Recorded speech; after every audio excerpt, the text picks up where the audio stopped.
Praise the lord. ಕರ್ತನ ಪರಿಶುದ್ಧ ನಾಮಕ್ಕೆ ಸ್ತೋತ್ರವಾಗಲಿ. ಈ ಸುಂದರವಾದಂಥ ಸಮಯಕ್ಕಾಗಿ ನಾನು ಕರ್ತನನ್ನು ಕೊಂಡಾಡುತ್ತೇವೆ, ಮಹಿಮೆಪಡಿಸ್ತೇವೆ. ಇವತ್ತು ನಮ್ಮ ಸತ್ಯವೇದ ಧ್ಯಾನಗೋಸ್ಕರ ಮತ್ತಾಯ ಸುವಾರ್ತೆ 11ನೇ ಅಧ್ಯಾಯ 28ನೇ ವಾಚನವನ್ನು ನಾವು ಓದಿಕೊಳ್ಳುವ. ಕಷ್ಟಪಡುವರೆ ಹೊರೆ ಹೊತ್ತುವರೆ ನನ್ನ ಕಡೆಗೆ ಬನ್ನಿರಿ, ನಾನು ನಿಮಗೆ ವಿಶ್ರಾಂತಿಯನ್ನು ಕೊಡುತ್ತೇನೆ. ಪ್ರಿಯ ದೇವರ ಮಕ್ಕಳೇ, ಇದು ನಮ್ಮ ಕರ್ತನೂ ಒಡೆಯನಾದಂಥ ಯೇಸು ಕ್ರಿಸ್ತನು ಹೇಳಿರುವಂಥ ವಚನ. ಮೊದಲನೇ ಏನಂದರೆ, ಇದರಲ್ಲಿ ಒಂದು ಆಶೀರ್ವಾದಕರವಾದ ಒಂದು ವಾಗ್ದಾನವಿದೆ. ಅದು ಈ ರೀತಿಯಲ್ಲಿದೆ: ಕಷ್ಟಪಡುವವರಿಗೆ ಒಂದು ಆಶ್ವಾಸನೆ, ಒಂದು ಸಮಾಧಾನ, ಒಂದು ಶಾಂತಿಯನ್ನು ದೇವರು ವಾಗ್ದಾನ ಮಾಡಿದ್ದಾರೆ. ನಮ್ಮ ಜೀವನದಲ್ಲಿ ಕಷ್ಟಗಳಲ್ಲಿ, ಸಂಕಟಗಳಲ್ಲಿ, ವೇದನೆಗಳಲ್ಲಿ, ಪ್ರಯತ್ನಗಳಲ್ಲಿ ಇರುವಂಥ ಜನರನ್ನು ನೋಡಿ ಯೇಸು ಕ್ರಿಸ್ತನು ಇತಿಹಾಸದಲ್ಲಿ ಅವತ್ತು ಆಹ್ವಾನ ಮಾಡಿರುವಂಥ ಒಂದು ವಚನ.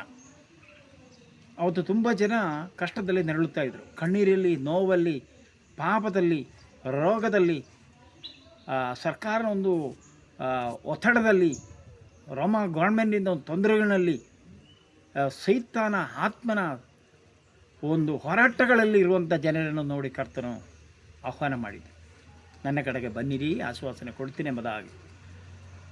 ಆ ಸಂದರ್ಭದಲ್ಲಿ ಜನರು ಗುಂಪು ಗುಂಪಾಗಿ ಬಂದು ಯೇಸು ಕ್ರಿಸ್ತನ ಹತ್ರ ಬಿಡುಗಡೆ ಹೊಂದಿಕೊಂಡಿದ್ದಾನೆ. ಕಣ್ಣೀರಲ್ಲಿರುವ, ಕಷ್ಟದಲ್ಲಿರುವ, ತೊಂದರೆಯಲ್ಲಿರುವ, ನೋವಲ್ಲಿರುವ, ಸಂಕಟದಲ್ಲಿರುವ, ವೇದನೆಯಲ್ಲಿರುವ, ದೆವೆಯಿಂದ ಪೀಡಿದರು ಯೇಸು ಕ್ರಿಸ್ತನ ಹತ್ರ ಬಂದು ಬಿಡುಗಡೆ ಹೊಂದಿಕೊಂಡಿದ್ದಾರೆ. ಅದೇ ಯೇಸು ಕ್ರಿಸ್ತನು ಇವತ್ತು ನಿಮ್ಮನ್ನು ಕರೀತಾ ಇದ್ದೇವೆ, ನನ್ನ ಕಡೆಗೆ ಬನ್ನಿರಿ.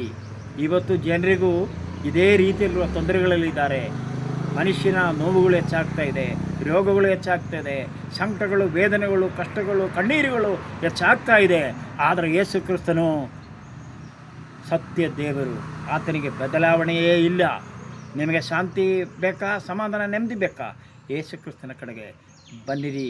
ಅವರು ನಿಮ್ಮ ಜೀವನವನ್ನು ಮಾರ್ಪಾಟ ಮಾಡಿ ಶಾಂತಿ ಸಮಾಧಾನ ಕೊಡುತ್ತಾರೆ. ಅದು ಮಾತ್ರ ಅಲ್ಲ, ಕೆಳಗಡೆ ಇರುವಂಥ ಇನ್ನೊಂದು ವಿಷಯ ಏನಂದರೆ, ನಾನು ಸ್ವಾರ್ಥಿಗನು, ದೀನ ಮನಸ್ಸಿರುವವನು, ನನ್ನ ನೊಗವನ್ನು ತಿಳಿದುಕೊಂಡು ನನ್ನಿಂದ ಕಲಿತುಕೋ ಎಂಬುದಾಗಿ ದೇವರಿಗೆ ಹೇಳಿದ್ದಾರೆ.